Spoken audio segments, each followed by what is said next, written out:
saya akan menyampaikan khotbah dengan judul Ready for the Winter.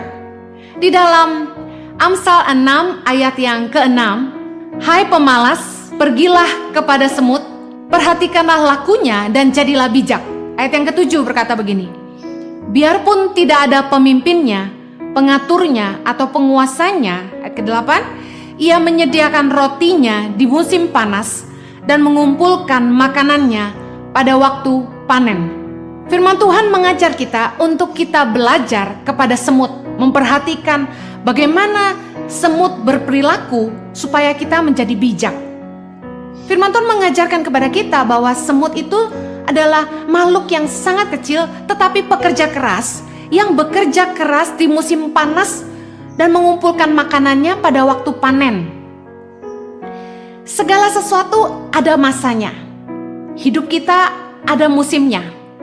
Kita harus selalu berusaha mengenali zaman, mengenali waktu. Kita harus punya cadangan untuk hal-hal yang tidak terduga. Selalu siap untuk menghadapi musim dingin seperti semut. Semut itu bekerja keras di musim panas supaya ketika musim dingin datang, mereka tahu itu adalah masa-masa mereka mengalami kesulitan mencari makan, tapi mereka sudah punya cadangan untuk menghadapi musim dingin. Matius 25 ayat 13, Yesus juga berkata kepada kita begini, karena itu berjaga-jagalah, sebab kamu tidak tahu akan hari maupun akan saatnya. Bahkan untuk hari Tuhan, Yesus sudah mengatakan kepada kita untuk kita berjaga-jaga. Dalam bahasa Inggrisnya, stay alert. Kita harus selalu berjaga-jaga, siap sedia. Pelajaran dari semut adalah semut selalu bersiap-siap, punya persiapan yang matang. Di dalam 2 Timotius 3 ayat yang pertama, Rasul Paulus juga menuliskan, ketahuilah bahwa pada hari-hari terakhir akan datang masa yang sukar. Rasul Paulus telah mengingatkan kepada kita bahwa akan datang masa yang sukar. Oleh karena itu, kita harus selalu bersiap-siap menghadapi hari-hari sulit. Musim dingin bicara musim di mana hidup kita akan mengalami kesukaran, masa-masa sulit, masa-masa gagal panen, ketika semua serba sedikit. Firman Tuhan mengajarkan supaya kita siap menghadapi masa-masa sukar. Bagaimana supaya kita siap menghadapi musim dingin? Yang pertama, hiduplah dipimpin oleh Roh Kudus. Yohanes 16 ayat 13 berkata begini, tetapi apabila ia datang, yaitu Roh kebenaran, ia akan memimpin kamu ke dalam seluruh kebenaran, sebab ia tidak akan berkata-kata dari dirinya sendiri, tetapi segala sesuatu yang didengarnya, itulah yang akan dikatakannya, dan ia akan memberitakan kepadamu hal-hal yang akan datang.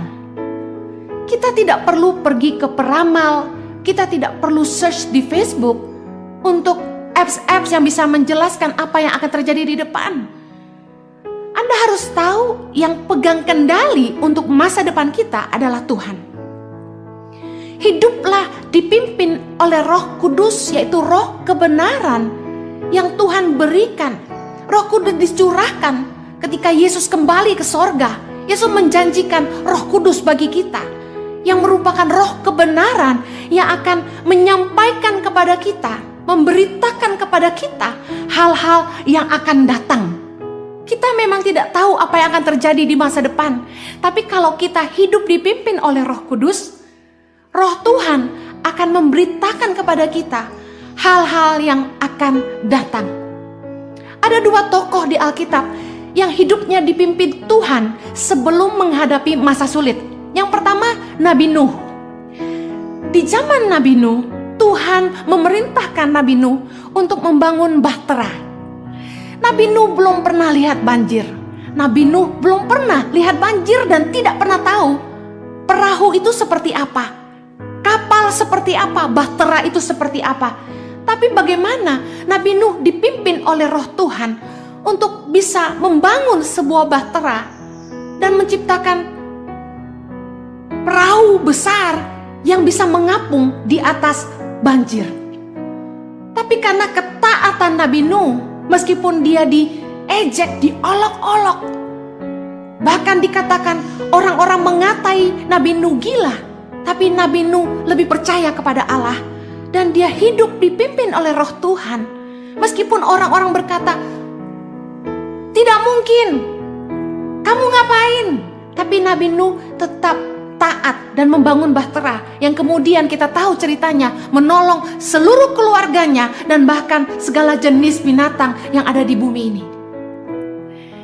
Tokoh yang kedua yang dipimpin Tuhan hidupnya sebelum menghadapi masa sulit adalah Yusuf. Masih ingat kisah Yusuf ketika dia diberi hikmat oleh roh Tuhan untuk menyimpan 20% dari setiap penghasilan bangsa Mesir selama 7 tahun masa kelimpahan untuk menghadapi masa susah 7 tahun kemudian. Kita tahu dalam cerita ini bahwa kemudian Yusuf telah menolong begitu banyak orang, bangsa Mesir bahkan bangsa Israel untuk melewati 7 tahun masa kekeringan. Kalau kita hidup dipimpin oleh roh Tuhan, kita akan mengantisipasi masa-masa sulit yang akan datang. Roh Tuhan diberikan kepada kita supaya kita mengerti apa yang akan terjadi. Oleh karena itu penting sekali untuk kita taat kepada Tuhan. Meskipun orang di kanan kiri kita berkata, tidak mungkin, siapa kamu? Tapi hiduplah taat kepada Tuhan. Saya bersyukur karena Tuhan menaruh di hati saya sejak Desember 2018 untuk mulai fokus sama keluarga. Di Desember 2019 kembali pewahyuan itu turun bahwa saya harus jadi terang bagi keluarga saya. Saya bersyukur ketika akhir tahun 2019 Tuhan memberi saya hikmat untuk memulai pelayanan YouTube. Dan dalam waktu singkat, sejak Mei 2019 sampai ke hari ini, pelayanan YouTube kami mulai terbangun. Saya nggak ngerti apa-apa soal YouTube. Saya bersyukur Tuhan bicara dan Tuhan kirim orang-orang untuk memperlengkapi pelayanan kami.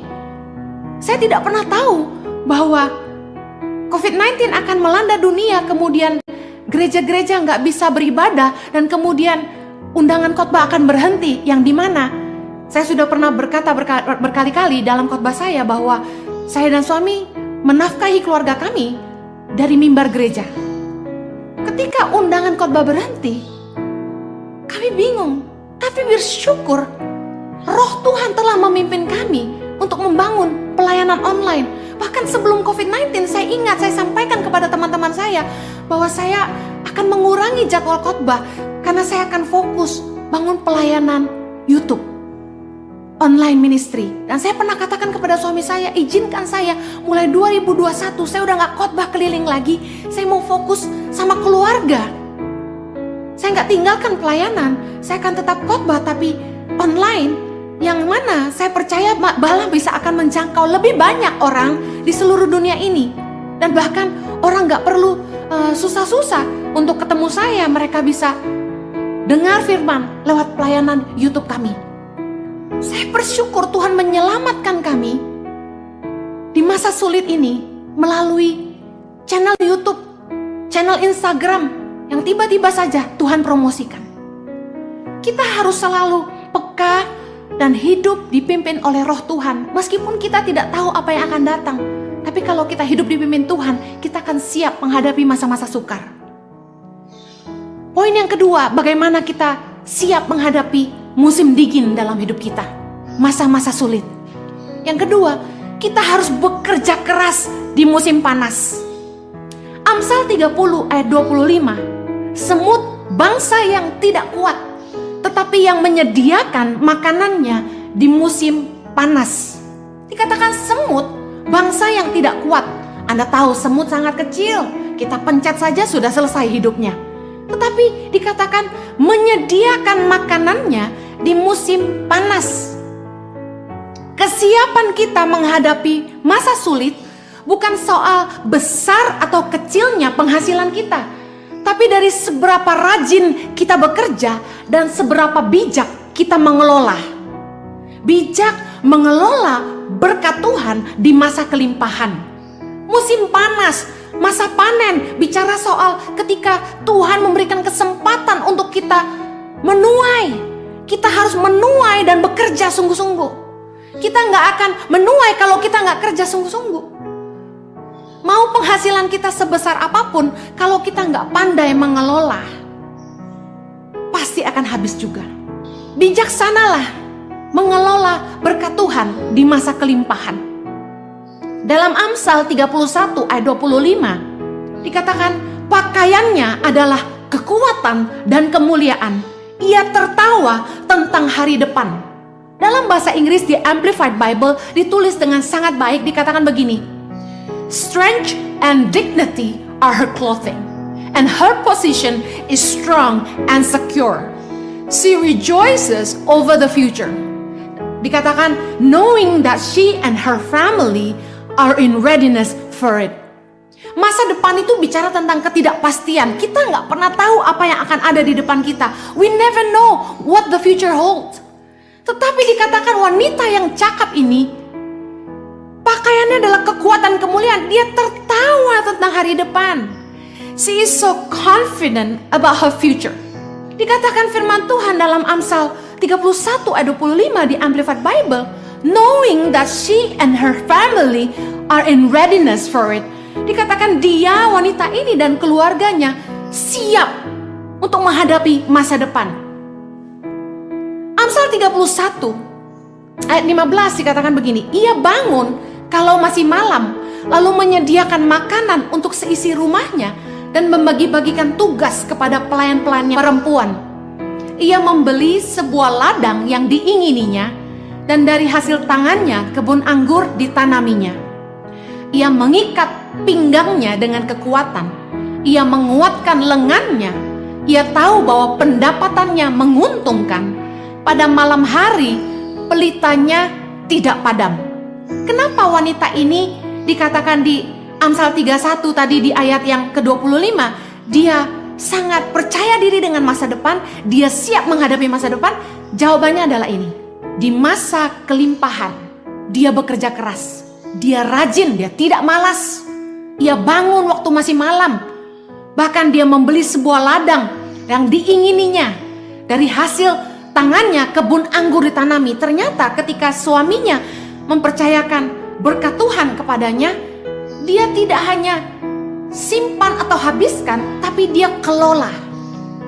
Ia mengikat pinggangnya dengan kekuatan. Dia bukan perempuan yang malas. Dan dikatakan ia tahu pendapatannya menguntungkan. Pada malam hari pelitanya tidak padam. Malam hari bicara tentang masa-masa sulit, masa-masa kelam. Pada malam hari kita nggak bisa lihat apa-apa. Banyak istri-istri yang malah menjadi penolong di saat usaha-usaha suaminya terpuruk. Saya dengar banyak istri yang justru begitu bijaksana mengelola keuangannya sehingga ketika suaminya kesulitan justru tabungannya yang menyelamatkan mereka. Saya percaya bahwa wanita-wanita yang cakap harus siap menghadapi apapun yang ada di depan. Mengelola berkat Tuhan di masa kelimpahan. Sehingga ketika musim dingin datang, masa-masa sulit, malam hari datang, dia tidak takut. Dia tertawa tentang hari depan, siap menghadapinya.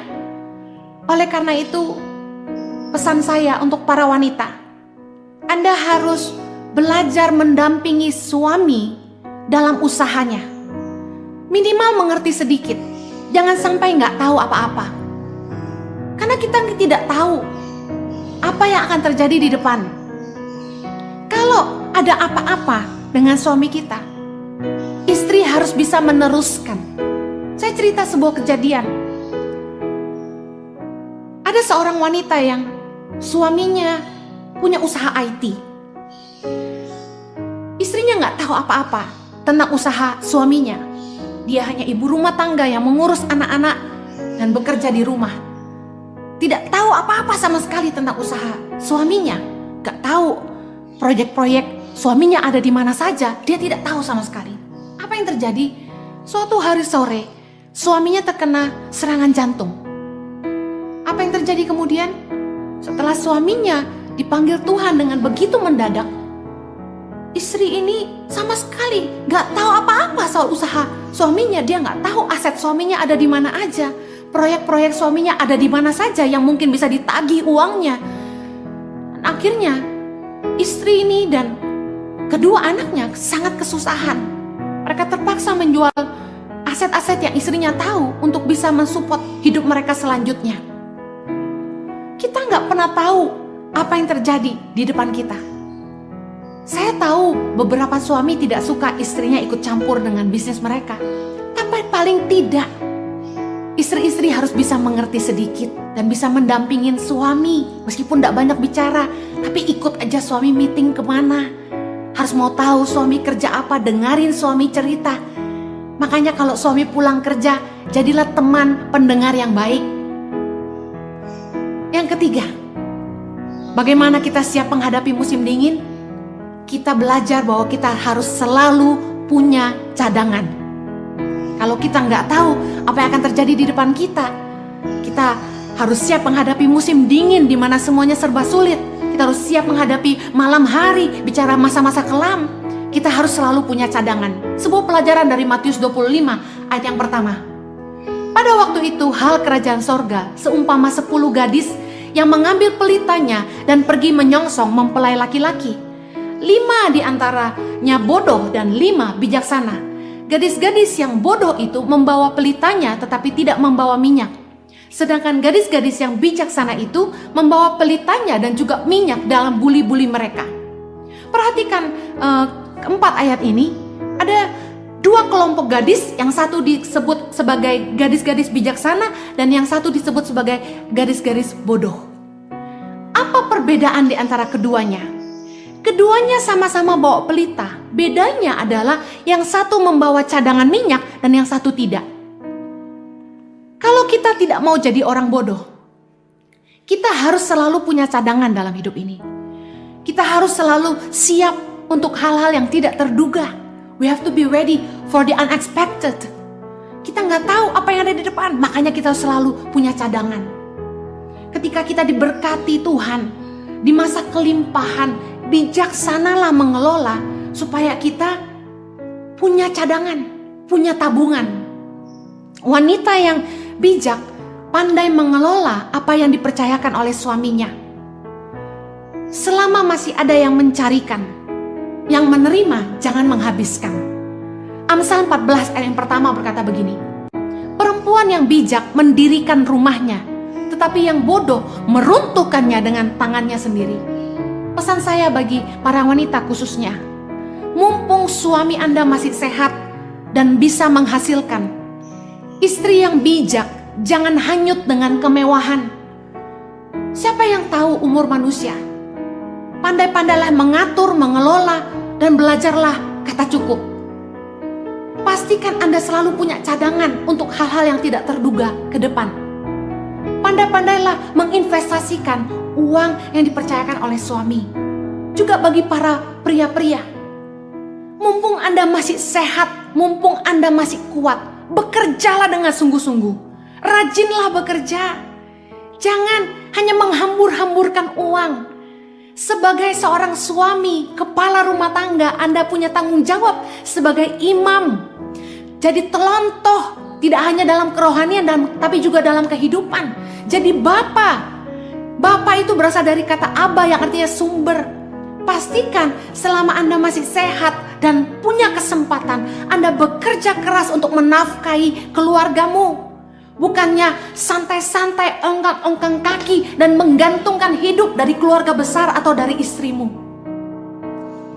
Saya percaya kita harus bijak dengan usia kita. Umur itu kalau makin bertambah, ada yang makin berkurang, yaitu kekuatan kita. Makin tua, kekuatan kita merosot. Kesehatan kita juga merosot. Kita harus pastikan kita menggunakan kesempatan yang Tuhan berikan. Mumpung kita masih kuat, mumpung kita masih sehat, berusahalah sungguh-sungguh supaya di masa tua kita gak jadi beban bagi siapapun. Siap menghadapi masa depan. Di akhir khotbah ini saya ingin bilang begini. Jangan menjadi lemah dalam keadaan ini. Meskipun semuanya serba sulit, meskipun masa-masa kelam sedang kita hadapi, saya percaya manusia adalah makhluk yang paling cepat beradaptasi. Jangan menyerah, berusaha lakukan yang kita bisa dan terus andalkan Tuhan yang pasti akan memelihara hidup kita. Saya bersyukur saya melihat bagaimana banyak ibu-ibu rumah tangga yang bangkit hari-hari ini. Bahkan wanita-wanita karir yang biasanya bekerja di kantor hari ini karena harus work from home, bahkan ada yang kehilangan penghasilannya. Mereka beralih profesi berjualan makanan online. Saya angkat jempol buat ibu-ibu yang tidak menyerah tapi berusaha. Saya percaya wanita harus bangkit di masa sulit. Saya juga angkat jempol buat bapak-bapak yang tidak gengsi tapi mencari jalan untuk terus menafkahi keluarga. Mari kita jangan menyerah tapi terus berusaha melakukan yang terbaik. Bagaimana menghadapi masa sulit ini? Saya tutup dengan 3P. Yang pertama, penyesuaian.